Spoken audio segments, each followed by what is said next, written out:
Assalamualaikum warahmatullahi wabarakatuh. Alhamdulillahirabbil alamin. Allahumma shalli ala sayyidina Muhammad wa ala alihi wa sahbihi wa baraka wasallam. Kami dari kelompok 5 akan mempresentasikan hasil kelompok kami, yaitu tentang dampak positif dan negatif internet bagi remaja. Sebelumnya saya akan memperkenalkan anggota kelompok kami, yaitu ada Rizka Mayurdaningsi, Al-Mazira, saya sendiri Maya Islamiyah, Aas Rolani, dan Rindianisesa Farda Nosri. Di sini kami akan membahas tentang sejarah singkat internet, dampak positif internet bagi remaja, dampak negatif internet bagi remaja, dampak negatif penggunaan jejaring sosial, dan alternatif atau penyelesaian masalah. Sejarah singkat internet. Internet merupakan jaringan dari ribuan komputer yang menjangkau jutaan orang di seluruh dunia. Pada awalnya, misi internet hanyalah untuk menyediakan sarana bagi para peneliti untuk mengakses data dari sejumlah sumber daya perangkat keras komputer. Namun, sekarang internet telah berkembang menjadi ajang komunikasi yang sangat cepat dan sangat efisien, sehingga internet telah menyimpang jauh dari misi awalnya. Awal perkembangan internet secara drastis terjadi selama satu dekade, yaitu dari awal 1980-an hingga awal 1990-an. Saat ini, internet terus mengalami perkembangan yang sangat pesat. Berbagai bentuk media baru bermunculan dengan basis teknologi internet, sehingga media internet juga disebut sebagai media baru. Selanjutnya akan dibacakan oleh Aas Rolani. Kepada Aas kami persilakan. Baik, selanjutnya saya akan melanjutkan tentang dampak positif internet bagi remaja. Keberadaan internet memberikan dampak positif bagi seluruh masyarakat pengguna internet termasuk remaja. Di sana, mereka dengan cepat bisa mendapatkan informasi, bisa mencarinya dengan menggunakan Google atau dengan cara yang lainnya. Kebanyakan sekarang remaja menggunakan Google untuk mencari pertemanan dengan chattingan, kirim foto, kirim email, atau mencari tugas-tugas kuliah dan sekolah. Di kalangan remaja masa kini yang lagi marak-maraknya yaitu media sosial seperti Facebook dan Instagram. Mereka mencari teman melalui jejaring pertemanan dan bisa juga kirim-kirim foto atau yang lainnya.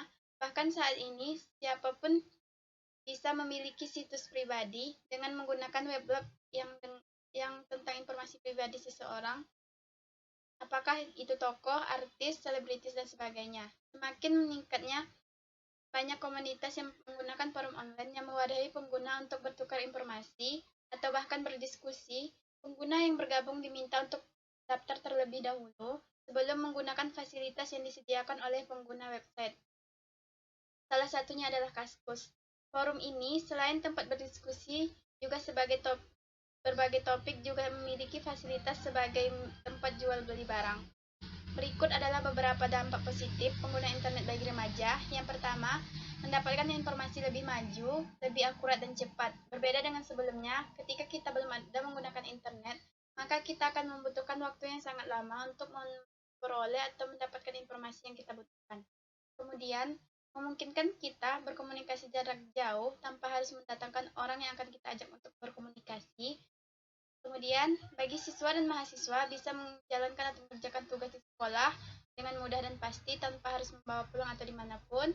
Kemudian, berbagai hasil penelitian bisa bertukar informasi hasil penelitian kita melalui internet. Selanjutnya, bisa lebih tahu tentang dunia. Kita bisa mencari tahu lebih luas informasi mengenai belahan dunia lainnya. Kemudian, menggampangkan atau mempermudah kita mencari informasi yang kita butuhkan. Terakhir, lebih mudah untuk kita memasarkan apa yang ingin kita jual. Seperti di Facebook atau Instagram dan akun sosial media lainnya, kita bisa mempromosikan apa yang ingin kita jual agar bisa diketahui oleh banyak orang. Ya, saya akan melanjutkan membacakan slide yang keempat, yaitu dampak negatif internet bagi remaja. Selain dampak positif dari penggunaan internet, ternyata ada juga dampak negatif yang merupakan salah satu perilaku menyimpang yang dilakukan oleh beberapa orang. Berikut adalah dampak negatif dari penggunaan internet. Yang pertama, yaitu cybercrime, adalah kejahatan yang dilakukan seseorang dengan sarana internet di dunia maya yang bersifat melintasi batas negara. Yang kedua, yaitu hacking, adalah usaha memasuki sebuah jaringan. Yang ketiga, yaitu cracking, adalah usaha memasuki secara ilegal sebuah jaringan dengan maksud mencuri. Yang keempat, yaitu pornografi, adalah anggapan yang mengatakan bahwa internet identik dengan pornografi memang tidak salah. Dengan kemampuan penyampaian informasi yang dimiliki internet, pornografi pun merajalela. Yang kelima, yaitu violence and gore, yaitu kekejaman dan kesadisan juga banyak ditampilan. Yang keenam, yaitu penipuan, adalah hal ini memang merajalela di bidang manapun, internet pun tidak luput dari serangan penipu. Yang ketujuh yaitu carding, adalah karena sifatnya yang real time, cara belanja dengan menggunakan kartu kredit adalah cara yang paling banyak digunakan dalam dunia internet. Dampak negatif internet pengguna situs jejaring sosial. 1. Membuat seseorang menjadi penyendiri dan susah bergaul.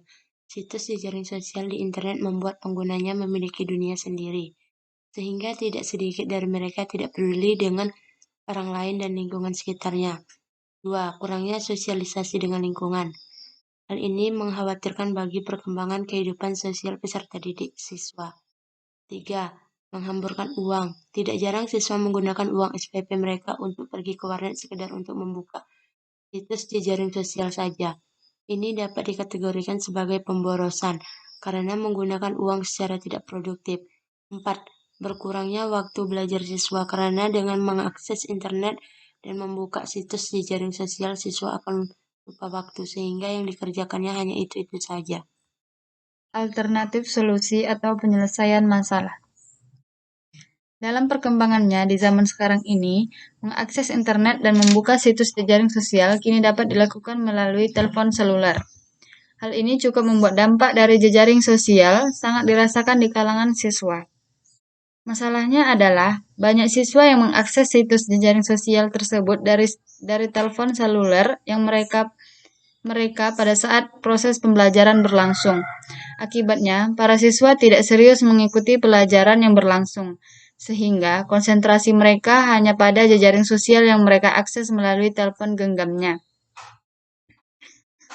Berikut beberapa solusi yang dapat mencegah dampak negatif internet dan jejaring sosial. Yang pertama, memberikan pemahaman kepada siswa tentang bahaya situs jejaring sosial. Langkah ini perlu dilakukan agar para siswa tahu bahwa dari pengguna situs jejaring sosial dan dapat menggunakan secara lebih bijak. Selain itu, langkah ini juga dapat menimbulkan rasa waspada kepada siswa, sehingga dalam menggunakan situs jejaring sosial mereka lebih berhati-hati. Yang kedua, usahakan untuk tidak memberikan telepon seluler yang dapat mengakses internet atau situs jejaring sosial. Kecanggihan alat komunikasi sekarang ini telah memungkinkan telepon seluler untuk mengakses internet. Bahkan beberapa merek telepon seluler ternama berlomba-lomba mengeluarkan produk yang memiliki kecanggihan dan kemampuan akses internet, yang memungkinkan penggunanya mengakses situs jejaring sosial dengan sangat mudah. Usahakanlah untuk tidak memberikan telepon seluler kepada anak usia dini, karena kebanyakan anak usia dini belum dapat memanfaatkan internet dengan baik. Dan yang ketiga, mengawasi siswa dalam berinternet atau berjejaring sosial. Pengawasan terhadap pergaulan siswa dalam jejaring sosial di dunia maya sangat diperlukan, karena jika siswa tidak diawasi, mereka akan dengan mudah mengakses situs jejaring sosial tersebut dan menggunakan ke arah yang tidak baik. Dengan mengimplementasikan gagasan di atas, diharapkan berbagai dampak negatif yang ditimbulkan oleh situs jejaring sosial dapat ditanggulangi, baik sebelum terjadi atau sesudah dampak itu terjadi, namun tidak lebih meminimaliskan dalam dampak negatif yang dihasilkan situs jejaring sosial. Alangkah lebih baiknya jika kita menggunakan internet dan jejaring sosial dengan bijak. Baiklah, itulah tadi hasil dari presentasi kelompok kami. Lebih dan kurang kami mohon maaf. Wabillahi taufiq wal hidayah. Wassalamualaikum warahmatullahi wabarakatuh.